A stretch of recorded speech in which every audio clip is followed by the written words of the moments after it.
आपको हम विस्तार से बताते हैं कि आखिर किस आधार पर संजय सिंह को ईडी की हिरासत में भेजा गया है, वो बेसिस क्या है, वो आरोप क्या है। जल्दी से हम इसको ग्राफिक्स के जरिए समझाने की कोशिश करते हैं। तो ईडी की रिमांड में संजय सिंह, रिमांड कॉपी में जो बड़ी बातें हैं उसको हम समझने की कोशिश करते हैं। दिनेश अरोड़ा का उसमें नाम आया है और दिनेश अरोड़ा की जो जानकारी उसके आधार पर यह कार्रवाई आगे बढ़ी। 2017 में वो संपर्क में आए और कॉल रिकॉर्ड से इस बात की तस्दीक भी होती है। ये ईडी की तरफ से बड़ी बात कही गई है जो कि एक प्रमाण के तौर पर दिखाया गया है। और दिनेश अरोड़ा को 3 करोड़ मिले थे। लेन देन की जो बात बार बार आ रही है उसमें दिनेश अरोड़ा का नाम सामने आया है और समीर महेंद्रू से ये पैसे लिए गए, ये भी इसमें कहा गया है। तो ये आरोप सीधे तौर पर इन पैसों के लेन देन का है। जिस 3 करोड़ का जिक्र किया जा रहा है उसी को एक आधार बनाकर इस पूरे मामले में ईडी आगे बढ़ रही है। तो ये जो ग्राफिक्स के माध्यम से आपको बताने की कोशिश कर रहे हैं, दिनेश अरोड़ा, संजय सिंह को 2 करोड़ रुपए मिले और अगस्त अक्टूबर 2021 के बीच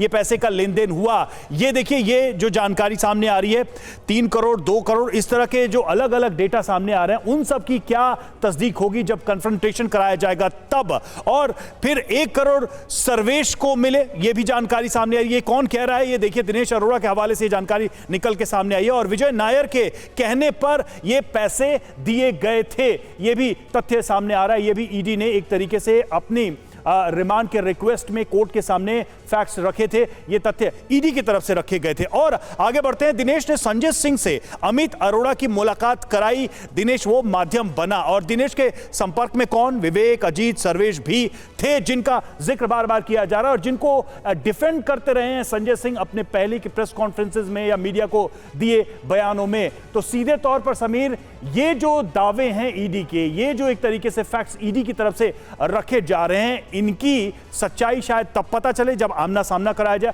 जब कन्फ्रंटेशन कराया जाए, जिसके चांसेस दिखाई दे रहे हैं। बिल्कुल, और इसी की तैयारी में है ईडी। साफ तौर पर यह नजर आता है इस रिमांड एप्लीकेशन में जो एक एक बात लिखी हुई है उसी की डिटेल रवि ने आपको ग्राफिक्स के जरिए समझाई। जल्दी से अब हम अपने मेहमानों का रुख करते हैं। समीर चौगावकर हमारे साथ मौजूद हैं, वरिष्ठ पत्रकार हैं। आज भारतीय जनता पार्टी की प्रवक्ता चारू प्रज्ञा हमारे साथ जुड़ चुकी हैं डिबेट में। आम आदमी पार्टी की तरफ से जवाब देने के लिए उनके प्रवक्ता घनेंद्र भारद्वाज हमारे साथ इस वक्त जुड़ चुके हैं। कपिश श्रीवास्तव भी हमारे साथ मौजूद हैं, प्रवक्ता हैं समाजवादी पार्टी के। और हमारे तमाम सहयोगी इस बड़ी खबर पर लगातार नजर बनाए हुए हैं। घनेंद्र जी, जो आरोपों का कच्चा चिट्ठा है वो रिमांड एप्लीकेशन में सामने आ गया है। ईडी ने बहुत संगीन इल्जाम लगाए हैं संजय सिंह पर। 80 लाख से ज्यादा की रकम के चेक का जिक्र हो रहा है, 2 करोड़ की रिश्वत का जिक्र हो रहा है जिसकी डिलीवरी संजय सिंह के घर पर हुई। कुछ हवा है आप लोगों को इन आरोपों के बारे में? समीर जी, एक फैब्रिकेटेड स्टोरी, एक झूठी स्टोरी प्रधानमंत्री कार्यालय में लिखी जाती है और उस स्टोरी को इम्प्लीमेंटेशन करवाने की जिम्मेदारी अमित शाह साहब को दी जाती है।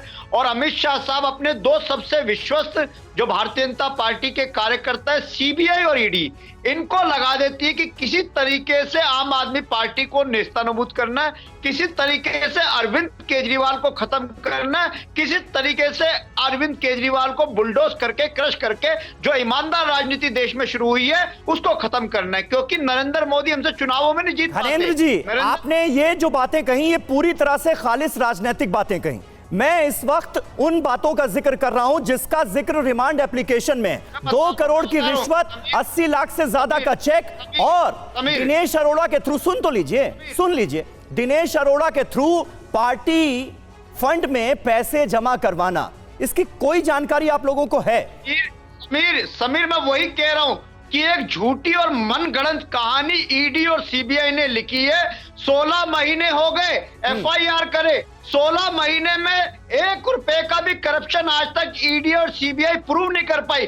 कल भी ऑनरेबल सुप्रीम कोर्ट से सीबीआई और ईडी को कड़ी डांट सुप्रीम कोर्ट ने लगाई है और सुप्रीम कोर्ट ने कहा है कि आपके पास कोई एविडेंस नहीं है। जिस एविडेंस के बिहाफ पे ईडी और सीबीआई कार्रवाई कर रही है, सुप्रीम कोर्ट ने कहा है कि अगर आप इसको कोर्ट में प्रोड्यूस करोगे इस एविडेंस को तो केस 1 मिनट नहीं चलेगा। और कौन लोग बिल्कुल का है मनीष सिसोदिया की सुनवाई में ये बात कही है। लेकिन एक सवाल जिसका मैं टू द पॉइंट आंसर चाह रहा हूं, क्या आप इस बात से भी इनकार कर रहे हैं कि दिनेश अरोड़ा के थ्रू आम आदमी पार्टी के पार्टी फंड में कोई पैसे नहीं आए?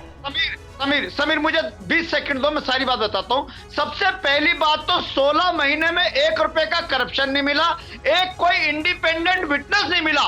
ये दिनेश अरोड़ा कौन है? जो दिनेश अरोड़ा खुद को एक्यूज्ड है, एक को एक्यूज की गवाही, और वो को एक्यूज को डराया गया, धमकाया गया कि तुम्हारा बिजनेस खत्म कर देंगे। चारू प्रज्ञा, दिनेश अरोड़ा को एक तरीके से दिनेश अरोड़ा को खारिज किया जा रहा है, नाम और उनका जो स्टेटस है या जो भी उनके हवाले से बातें सामने आई हैं एविडेंस के तौर पर या फिर गवाह के तौर पर। लेकिन यह बात भी तो सच है कि जो बात कही जा रही है आम आदमी पार्टी की तरफ से, एक लंबा वक्त बीत गया, गिरफ्तारियों पे गिरफ्तारियां हो रही हैं, लेकिन इस मामले में जो एक्चुअल प्रोसीडिंग है वो कहां है? जी नमस्ते। देखिए, प्रोसीडिंग तो कोर्ट के अंदर चल ही रही है और हमने देखा है इसी मामले में इनके एक और मंत्री जो जेल की सलाखों के पीछे बैठे हैं, उसको 7 महीने से बेल नहीं मिलती है, 7 महीने से वो बाहर नहीं आ पाती। और ये वो ही इंसान है जिसके लिए अरविंद केजरीवाल जी सामने खड़े होके कह रहे थे कि ये तो कट्टर ईमानदार हैं, इनको तो भारत रत्न मिलना चाहिए। क्या हुआ? वो भारत रत्न के मांग करने वाले केजरीवाल जी का जब मनीष सिसोदिया जेल के अंदर पहुंच गए, उनसे उनके पद छीन लिए गए, उनसे रातों रात उनका घर छीन लिया गया और कोर्ट उनको बेल नहीं दे रही। आज आम आदमी पार्टी के प्रवक्ता जो बचाव करने नहीं, लेकिन वो कह रहे हैं, वो दो बातें कह रहे हैं। देखिए, वो दो बातें कह रहे हैं, एक तो चार्जशीट की फ्रेमिंग, दूसरा वो कह रहे हैं कि प्रमाण क्या है, कोर्ट भी जो एविडेंसेस लाए जा रहे हैं उनको खारिज कर रहा है। असल सवाल ये, लंबा वक्त बीतता जा रहा है, कोई एविडेंस खारिज नहीं किया। अगर कोर्ट ने एविडेंस कोर्ट ने उस एविडेंस को क्रिटिसाइज किया है कि बहुत पुख्ता सबूत नहीं है। क्या 5 दिन की रिमांड दी गई होती अगर कोई एविडेंस नहीं होता? मुझे बताइए। पूरे 5 दिन की रिमांड दी गई है। दूसरी बात यह है कि इस पूरे मामले के सारे तार जाकर जुड़ते हैं अरविंद केजरीवाल जी स्वयं से, सारे तार वहीं जाकर जुड़ते हैं। 2000 करोड़ से ज्यादा का नुकसान हुआ है सरकार को, और ये रिप्लाई लिख के दिया है दिल्ली सरकार ने अपने ही आरटीआई के रिप्लाई में। अच्छा, ये फोन कॉल पकड़े गए हैं, ये सीडीआर रिपोर्ट्स हैं जिससे ये पता चलता है कि पैसे का तगड़ा लेन देन हुआ है, इस पैसे का मिसयूज हुआ है आम आदमी पार्टी के द्वारा प्रचार के लिए अपनी पार्टी के गोवा में, पंजाब में। तो ये तो सारी चीजें ब्लैक एंड व्हाइट में कोर्ट के सामने है और इसीलिए रिमांड दी गई है, इसीलिए इनके नेता को बेल नहीं मिल रही है। ठीक है,